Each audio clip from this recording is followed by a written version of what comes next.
Alright, so Rofist here. So today I'm going to go over a principle that I usually go over with my people. This is literally for my people.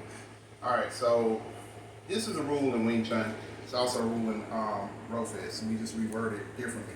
So in Wing Chun, let's say we're Chi Sao and stuff like that. Mm-hmm. If I put two hands on one, this is a very bad thing to do. No matter how I do it, his hand needs to go over my hand and trap both hands on one hand. So we never want to have two hands on one. In a fight situation, and we're trying to collapse two hands on one so that we can get a trap and that way we can hit. There are two ways to trap. I went over this in one of my videos. When we're trapping, you got traps with two arms crossing each other.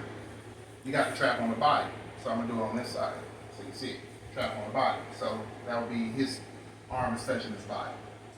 So if I'm Chi Sao, and I get that trap on the body, I can hit whenever I want to. If I'm here and I cross the hands, and both hands are touching two hands on one, I can fuck them up right there. But for fighting purposes, let's go back to Rofist. We have a rule, and in my system, we call it one hand must always be free to hit. So, like he's coming at me, boom, boom. One hand's attached, one hand is free to hit. When I hit, the other hand attaches. One hand is free to hit. See how this hand is still grabbing? One hand's attached, one hand's free to hit. One hand's attached, one hand's free to hit. And that's to make sure that we never get jammed up, crossed up, or anything like that. Also, this is another thing that most people don't notice. When I got two hands on him, we're both in grappling position. If he got two hands on me, but if one of his hands is always free to hit, he can always get out. Because what's going to end up happening is, like grabbing with two hands,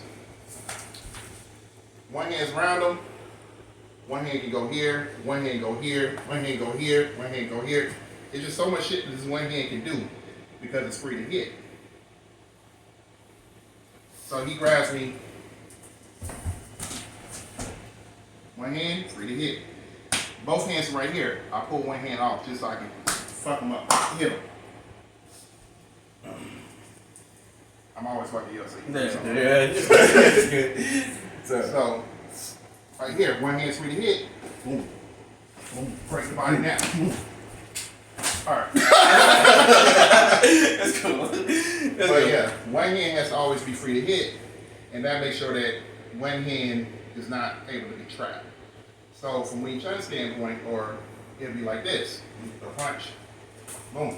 One hand goes off the hand so it can come down the center line. This hand's touching this hand. This hand's supposed to be right here. So that way if I do come, this hand can block. Guess what I have to do? Time solid out, step towards you. Now I can go into the Wing Chun. Rofist. It's just gonna hit you. It's gonna use that same hand, hit you again. It's gonna be like that.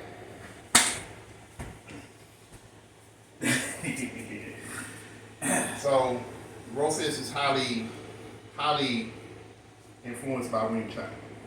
I'm going to go ahead and explain the difference between Rofist and Wing Chun real quick in this video. So it's highly Wing Chun influenced because I did Wing Chun for almost 10 years. I did Taekwondo for almost 14 years.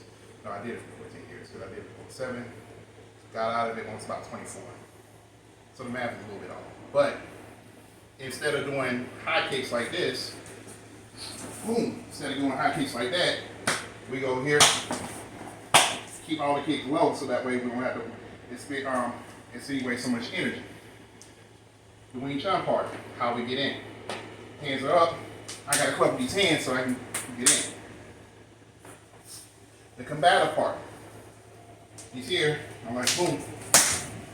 These movements right here come from combatives.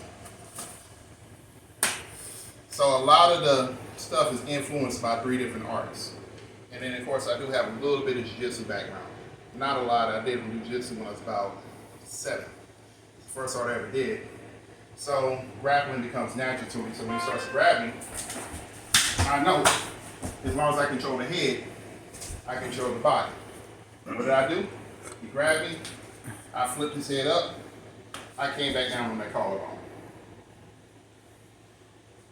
In order for him to grab me and take me down, he has to lock his head into place and take me to the ground. But if I push that head up, he can't lock that head into place. So So a lot of Rofist is anti-grappling. And yes, I did hit him in the throat. I ain't gonna hit you again. He lost his head into me. Just going over a little bit of it. Once I'm here, I can hit down to that throat. That's gonna loosen these hands up. Now I can pull them into something else. So one of the main principles of Rofist is hit, snatch, hit. So I know I detoured a lot off, but basically I wanted to kind of go into how all the stuff breaks down in the fight. The Wing Chun attribute, he's here, cut through the center line and keep both hands on the center line and fight back.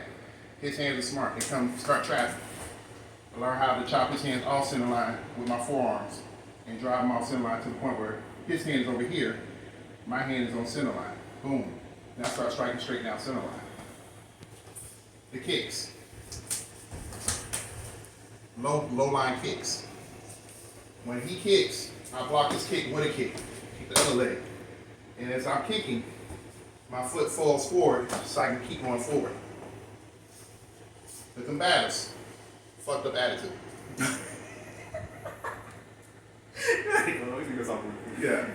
Combatives is he goes, boom!